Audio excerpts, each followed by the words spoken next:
Yo. Analytics off the chain, other channels not the same. Jake and Kyle, you know the name. Headliner Nation, we running the game.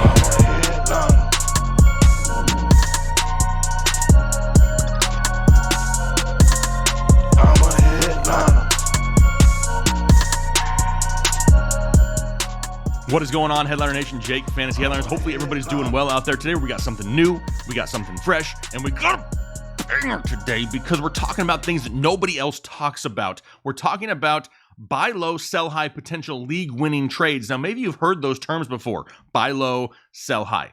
Maybe you have, maybe you haven't. We're going to be discussing them here today, and I'm going to be showing you some visuals of some schedules for some teams that you may want to really target and buy low towards the midpoint of the season, or reap the rewards the first half and then sell them before they struggle in the second half. That's what we're talking about here today, and totally looking forward to it. But before I do, we got to get into our sponsors here at Manscaped. Now, we don't plug anything on this show that we actually don't use ourselves. Manscaped.com is full of products to take care of you fellas all year long. No, it's not just ball shavers. It's not just nose trimmers. It can be fingernail clippers. It could be body wash. It could be a cool travel bag to throw in your duffel bag when you go, on vacation somewhere. A lot of different options over at Manscaped.com. So head over there after the video. Find yourself something nice. Use the promo code HEADLINERS at checkout and get yourself 20% off and free shipping right now. Do that after the show. But today, let's hop into these potential league-winning trades. What are some of these teams that we're going to be targeting or not targeting come the trade deadline of your fantasy football league? We're going to be looking at it pretty much the halfway mark of the season. So let's start off here with the buy low teams. And the first one up here, in no specific order, again, is going to be the Denver Broncos. So when we look at the Denver Broncos schedule as a potential buy low team, let's take a look at their schedule both halves of the season. Why didn't I include week 18? Jake, there's an extra game this week. Yes, I know. But do not play fantasy football the last week of the season. It is absolutely pointless. You'll get screwed, and you'll end up hating the entire year if you get screwed over the last week of the season because all the studs are sitting. So, first half of the season, weeks 1 through 8. In the first 8 weeks, look at the matchups. They have 5 of them are against the New York Giants, who I do believe is a very underrated defense, Baltimore, Pittsburgh, Cleveland, and the Washington football team. Those are 5 super tough matchups for the Broncos right there. Sure, they get the Jaguars, the Jets, and the Raiders at one point there in the front half of the season. I love those matchups, but a lot of people may be a little bit frustrated if some of these studs on Denver start to, underproduce the first half of the year. It creates a buy low opportunity, right? Because look at the second half of the season. The difficult matchups basically go away. They got the Chargers twice in a bye week, but after that, they get Dallas, Philadelphia, Kansas City, Detroit, Cincinnati, the Raiders. And you got to look at it like this. A lot of people are going to be like, well, my defense doesn't suck, and you're going to get all defensive for your team. But remember, this has to do with fantasy point scoring. I'm not talking about who the best defense is. I'm looking for potential shootouts. I'm looking, who's going to run up the scores. Kansas City may have a pretty solid defense, but they're going to put up points. So you're going to have to continue to throw to keep up with them. And that's kind of where we're looking at this. So the second half of the schedule for the Denver Broncos is way better than the first half for the Denver Broncos. So definitely creates a buy low scenario for the likes of a Jerry Jeudy, a Cortland Sutton. Maybe if KJ Hamler starts off to really get some targets in that offense with Teddy B under center, we know he can supply 3 wide receivers.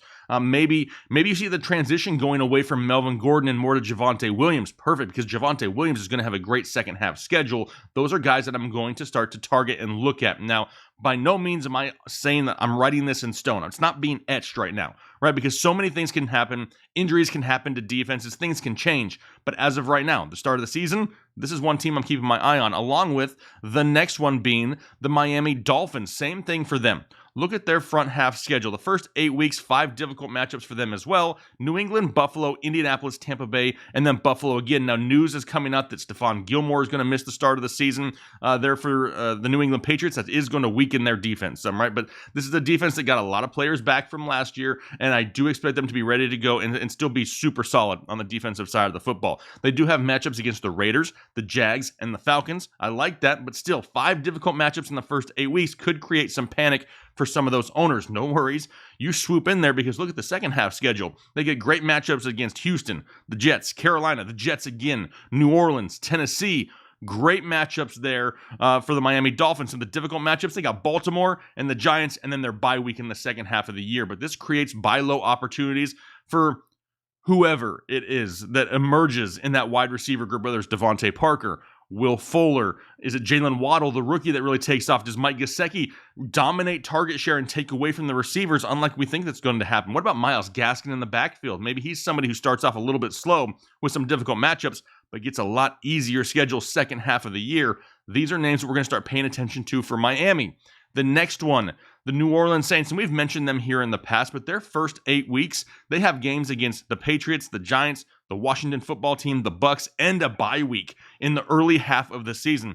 Not ideal, right? Because you want to get off to those hot starts in fantasy football. So another opportunity. Somebody's panicking, swoop in, because the second half of the year, some easy matchups against Atlanta, Tennessee, Philadelphia, Dallas, the Jets, Carolina, and only 3, difficult matchups there to end the season for the New Orleans Saints. So this is where you can go in there and try to make offers for maybe, I don't think Kamara is going to happen, right? Whoever drafted Kamara spent too high of a draft pick, unless they're totally lost their mind. I doubt that they flip Kamara for anything, but you can go out there and you can look at the likes of Marquez Callaway. Maybe Traquan Smith has really emerged. Adam Troutman is getting some targets. He's back and healthy. There's some other options there. Not exactly somebody who I can say 100% this person's going to be on the block that you have to go get. Maybe at that point, Michael Thomas is making a comeback, right? And you can have him for the second half of the season. It just really all depends how that offense is looking, but a lot better for them second half of the year than the first half of the year. Next team up, it's going to be the Washington football team. And I can't say this, and I even had to wear the Fitzmagic shirt. There is not a team in the NFL that I want to have more players on, to an extent, second half of the year, because dear Lord, their second half of the year schedule is absolutely juicy, right? So the first 8 weeks of the season, pretty split. 4 easier matchups, 4 difficult matchups, not too bad, but maybe if you can swoop in there and make a good offer, look at the second half schedule. The difficult matchups only consist of 1 game against Tampa Bay and a bye week. Everything else is gravy. Carolina, Seattle, Las Vegas, the Dallas Cowboys, Eagles, Cowboys again, Eagles again.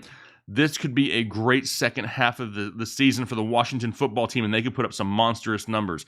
Maybe you're not going to go trade for Fitzmagic because you have a starting quarterback, but if Antonio Gibson has struggled at all, if Terry McLaurin or Curtis Samuel, maybe the rookie Diami Brown starting to break out, and you can see it coming here mid-season, these are all names that I'm going to pay attention to because they could be huge, huge values for your team second half of the year. Love me some Washington football team here in the back half of 2021. What about some sell high teams? So let's move over to sell high. So sell high means that they start off with a great schedule, right? They could start off super hot, but second half of the year is where things flip and may not be as beneficial for your roster. The first team we're talking about is going to be the Carolina Panthers. So you see there, the first 8 games, some difficult matchups against Minnesota-ish and the Giants. After that, the Jets, the Saints, the Texans, the Cowboys, the Eagles, and the Falcons. The Carolina Panthers are the fantasy points for the Carolina Panthers are going to be there the front half of the season. The Christian McCaffreys, the DJ Moores, the Robbie Anderson, heck, even Terrace Marshall, they're going to be there in the first half because this team has a great schedule to put up some big fantasy points. But after that, it does not look too good. Because after week 8, they got matchups against New England, Arizona, Washington, Miami, a bye week, Buffalo, and Tampa Bay, with easy matchups only going up against Atlanta and New Orleans. Not ideal for anybody who has the Carolina Panthers. Now, don't freak out. If you have Christian McCaffrey, you're not shipping away Christian McCaffrey, right? The number 1 overall pick is almost matchup proof for the most part. You're keeping him, but the other members on that team, it's time to take a look at, right? Because it could get a little dicey second half of the season. Next team up, what about the Cincinnati Bengals? So the first 8 weeks of the season, some pretty easy matchups for them, right? Chicago, Jacksonville, Green Bay, Detroit, the Jets. Some difficult matchups, though, also with Baltimore, Pittsburgh, Minnesota. This is going to be one of those things where maybe you can capitalize on some of these high-performing games because the second half of the season only have easy matchups against Las Vegas and Kansas City. Difficult matchups against Cleveland, their bye week, Pittsburgh, the Chargers, the 49ers, Denver, Baltimore. I mean, that's a tough schedule second half of the year. So players we're going to look at selling high here, maybe you do get those breakout games early from a Jamar Chase, a Tyler Boyd, a T. Higgins. Maybe Joe Mixon is killing it. You got to be really careful with running back depth, though, because if you sell off your running back depth, and then you have an injury second half of the season, you may be in trouble. So it really depends team by team if you want to ship away that running back or not. It really all depends. It's different for everybody. It matters who you're sending them to, what is their depth. A lot of information goes into that. But right now, it's just something to pay attention to, that the second half of the season for the Cincinnati Bengals may not be as beneficial as the first half. Next team, what about the Detroit Lions? Now, I get it. I know it's the Lions. Nobody want no Lions for the most part, right? First 8 weeks, pretty split. 4 easy, 4 difficult. Some difficult matchups going to be against San Francisco, Baltimore, Minnesota, and the Rams. Easier matchups going to be against Green Bay, Chicago, Cincinnati, Philadelphia. Second half of the season gets a lot tougher, though, for the Detroit Lions when they have to face Pittsburgh, Cleveland, Minnesota, Denver, Arizona, and have their bye week there in the second half of the season. Easier matchup against Chicago, Atlanta, Seattle. Listen, it's the Lions. We don't expect them to be winning a whole lot. They're going to be trailing a lot. Do they get to rely on the running game with DeAndre Swift or Jamal Williams? That remains to be seen. What are we going to see in the passing game? It's going to be like TJ Hawkinson and Amon-Ra St. Brown. After that, Quintez Cephas, maybe. I don't know what else to tell you. So it's going to be ugly in Detroit if you have any of them. The first half of the season, maybe time to part ways before the second half. Next team, last team we'll talk about here today is going to be the Philadelphia Eagles. Now, man, the Eagles are tough, right? Because they have some of that sex appeal that people want on their fantasy football teams, right? But they have yet to commit to Jalen Hurts, obviously. They can't commit to Miles Sanders in the backfield. Does Devontae Smith's game from college translate to the NFL? And if it does, can Jalen Hurts get him the ball consistently and accurately? Question. And then you look at their schedule. The first half of the year, it could be great for them, right? Easy matchups going up against Atlanta, Dallas, Kansas City, Carolina, Las Vegas, Detroit. Great matchups. 2 difficult ones there were San Francisco and Tampa Bay, but 6 games out of their first 8. I love the matchups for them. So they could start off super hot. Second half of the season, not so much, right? Difficult matchups going against the Chargers, Denver, the Giants. Got their bye week, the Washington football team, the Giants again, and the Washington football team again. That is tough going their second half of the year for the Philadelphia Eagles, especially if by that time they've racked up any injuries. The offense still has no identity. It's going to be really tough for them to find a way to get it going late in the season with difficult matchups like that. So if I have any of those guys that we named earlier, I'm just looking, right? Because I'm looking around to see, hey, can I capitalize off of a Devontae Smith right now? He's had a pretty solid first half, but can I get myself somebody a lot safer coming back here to really solidify my roster second half of the year? That's where I really start to worry about things and start to look at things just a little bit differently. But like I mentioned at the beginning, these are all kind of hypothetical, right? But this is how your mind needs to think. So as you're going through things, if you have players on these teams, that's okay. This is what fantasy football is all about, is making adjustments, making trades, making moves before everybody else does so that you're set up before everyone else. You want to make sure that you're planning for the future while still contending for the present. And that's what this is all about. That's why we don't say, hey, avoid everybody from the Eagles or avoid everybody from the Bengals. That would be stupid, because you can really capitalize off some huge games to start the season. And that's what it's all about, is winning each and every matchup. You're not going to win all 17 that you play. Maybe you will, but if you do, your league is pretty weak. But anyway, it's still one of those things where you just have to make these adjustments, make these league-winning trades, see the future, see ahead, look at bye weeks. Hey, this guy is struggling right now, and he's got his bye week next week. I can probably swoop in there, make an offer to that owner, and say, listen, man, the guy's struggling, and you're not even going to have him next week. Let me take him off your hands for you.